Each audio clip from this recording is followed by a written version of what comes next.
Laurent Bazin, présentateur des Petits Matins d'ITélé, animateur de la matinale pendant longues années de C'est dans l'air. Alba Ventura à ses côtés, journaliste et chroniqueuse politique à RTL. Merci à tous les deux d'être là. Merci. Et vous êtes des voix très entendues, très écoutées par les hommes politiques. Et aujourd'hui, vous avez décidé de les dézinguer, Laurent Bazin. Vous dézinguez la classe politique? Non, c'est la classe politique qui se dézingue elle-même à table. C'est-à-dire ce qu'on révèle, ce qu'on raconte, c'est le petit jeu des petites phrases qu'on balance aux journalistes pour que ça finisse dans le confidentiel d'un journal, pour que ça fasse du mal aux copains, parce qu'on dézingue jamais son ennemi, bien évidemment.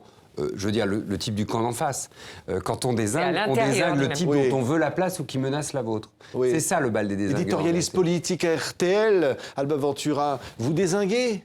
Ah ben je dézingue tous les matins, oui, ça c'est une évidence. Si vous m'écoutez, vous pouvez le constater. Mais encore une fois, c'est pas du dézingage pour du dézingage. C'est aussi parce que la politique, à mon sens, à notre sens, elle est devenue de plus en plus violente. Oui. Parce que au sein des mêmes camps politiques, on se dézingue, on s'affronte férocement, et ce qui fait que tout ça transparaît dans toutes les chroniques politiques, mais pas que dans mon édito sur RTL. Vous ouvrez les hebdos toutes les vous reflétez la réalité de la vie politique. Oui. Évidemment, c'est ça. C'est petit quand même, c'est pas très haut, c'est pas le niveau qu'on voudrait. Mais c'est parce que les ambitions sont encore une fois très féroces, et que on a une explication avec Laurent, on dit souvent que le rythme s'est accéléré. Le quinquennat a fait que le rythme s'accélère. Maintenant, on a des primaires dans la compétition politique. Donc, cette compétition est de plus en plus exacerbée. Ouais, de plus en plus exacerbée, et c'est ce qui fait que entre eux, ça devient extrêmement violent. C'est terrible, c'est très violent. Alors Laurent Bazin, ce qui est très frappant, on s'insulte, on se traite de salope. Oui. Oui, mais c'est vrai, vous le citez. On cite un déjeuner. Alors ça, c'est entre journalistes et politiques, et ça en dit long sur la vérité du rapport, et c'est pour ça qu'on a écrit ce livre. C'est-à-dire que souvent les gens pensent qu'il y a une connivence, voire une complicité, une alliance entre les politiques et les journalistes qui, à table, dans le secret là, de ces déjeuners, on envoie une photo d'un déjeuner avec les anciens premiers ministres autour de Nicolas Sarkozy. On pense que voilà, il se passe des choses cachées qu'on nous dirait pas. En vérité, il se passe des choses qu'on vous raconte déjà largement, mais ce qu'on ne vous dit pas, c'est comment. Oui, mais alors, voilà. Et donc c'est Roselyne Bachelot qui dit j'ai rencontré 4 grosses salopes. En l'occurrence, j'en fais partie. Ah oui. C'était un déjeuner d'ailleurs très sympathique avec Roselyne Bachelot, qui était ministre de la Santé à l'époque. Nous étions 4 journalistes, 4 femmes journalistes. Le repas s'était très bien passé, mais il faut se souvenir du contexte. Roselyne Bachelot était la seule alliée de François Fillon, Premier ministre à l'époque. Et forcément, nous allions à ce déjeuner, même s'il était très détendu et très sympathique, pour savoir comment son ami François Fillon vivait cette humiliation permanente de Nicolas Sarkozy. C'était ça l'idée de ce déjeuner. Et nous l'avons ennuyée, bombardée de questions, agacée. Et même si elle est très souriante, très chaleureuse et très agréable comme personnage, il n'empêche que lorsqu'elle est sortie de ce déjeuner où nous l'avions bombardée de questions... Elle était fumasse. Oui, et quand elle croise un conseiller du gouvernement un peu plus tard, et qui lui demande « Est-ce que tu as passé une bonne journée, Roselyne ?» Elle lui dit « Oh, m'en parle pas, épouvantable, j'ai déjeuné avec 4 grosses salopes. » Voilà. C'est drôle aussi. C'est drôle, mais Laurent a raison. Et c'est cruel, oui, mais ça dit vraiment que chacun est à sa place, qu'il n'y a pas de copinage. Ça veut dire aussi qu'il ne parle pas en privé ou avec vous quand il déjeune de la même manière que quand il s'adresse évidemment à leur électorat. Quand il y en a qui vous disent « Je vais mettre 4 balles dans la tête de Manuel Valls », c'est quand même très violent. On dit à l'antenne « Je vais réunir la famille ». Je dois rassembler, on sort de l'antenne, on s'assoit à table avec des journalistes et on dit « Lui, mais quel connard ! Lui, c'est un salopard, je vais me le faire. Lui, c'est un tout petit. » Et Manuel Valls, que vous citez, c'est Nicolas Sarkozy. À l'époque où Manuel Valls fait un aller-retour en avion de l'État pour aller voir la finale de la Ligue des Champions. Ça fait un scandale à l'époque parce qu'il y emmène notamment ses enfants. Et ça rappelle une affaire, d'ailleurs, avec Nicolas Sarkozy et ses enfants et son fils au moment de l'EHPAD, d'un quartier à côté de Paris.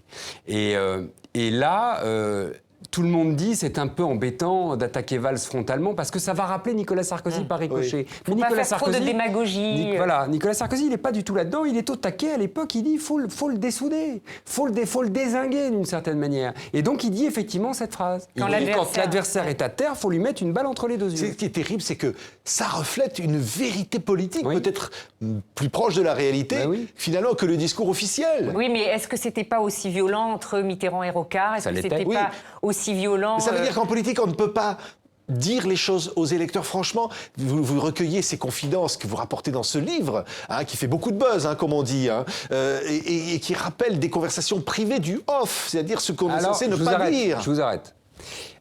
Vous dites des conversations privées, je dis non.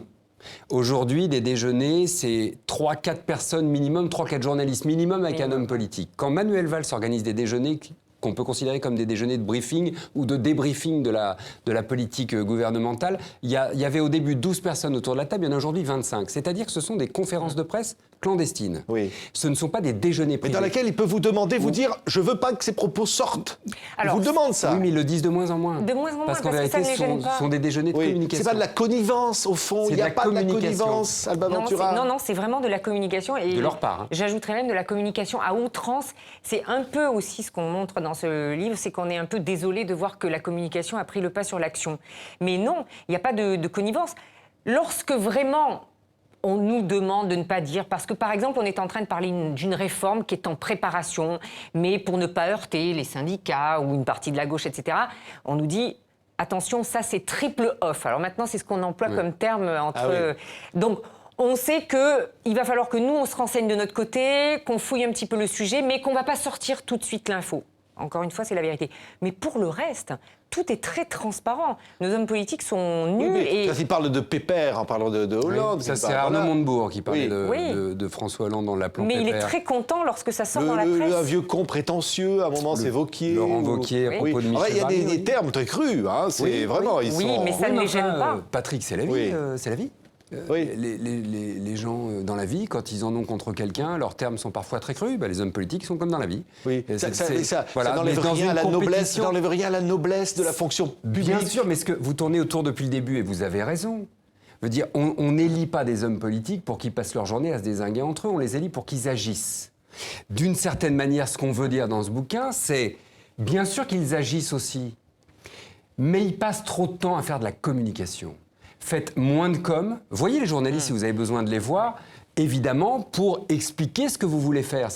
Au départ, c'était ça le off the record. C'est des choses qu'on ne peut pas dire. Des choses qu'on ne peut pas dire aux gens. Par exemple, dire aujourd'hui, est-ce que François Hollande, on y croit au Parti Socialiste, on croit qu'il peut gagner. On n'y croit pas. Mais tout ça, c'est déjà dit. Mais on ne peut pas le dire. On ne peut pas le dire en public. On ne peut pas le dire forcément devant ses électeurs. Effectivement, on ne peut pas le dire lors d'une conférence de presse très officielle. On ne peut pas forcément le dire sur un plateau télé lorsqu'un homme politique est invité. Quoique, moi j'ai entendu des frondeurs du Parti Socialiste à l'antenne dire qu'ils ne croyaient pas à la réélection de François Hollande. C'est Benoît Hamon qui a dit ça. Le même Benoît Hamon, dans notre livre, est plus cru. Hein. Il dit celui qui ouvre un magasin de couilles devant Solferino, c'est-à-dire le siège du Parti Socialiste, il va faire des fortunes. On ne peut pas mieux dire qu'il y a sans doute des gens qui manquent de courage dans ce pays. Merci beaucoup à tous les deux. C'est la vérité de la vie politique. C'est le bal des dézingueurs. C'est le livre qui fait vraiment le buzz. Laurent Bazin et Alba Ventura. Ce que les politiques disent vraiment quand les micros sont fermés. Les micros étaient ouverts aujourd'hui. Merci d'avoir été avec nous. Merci à vous.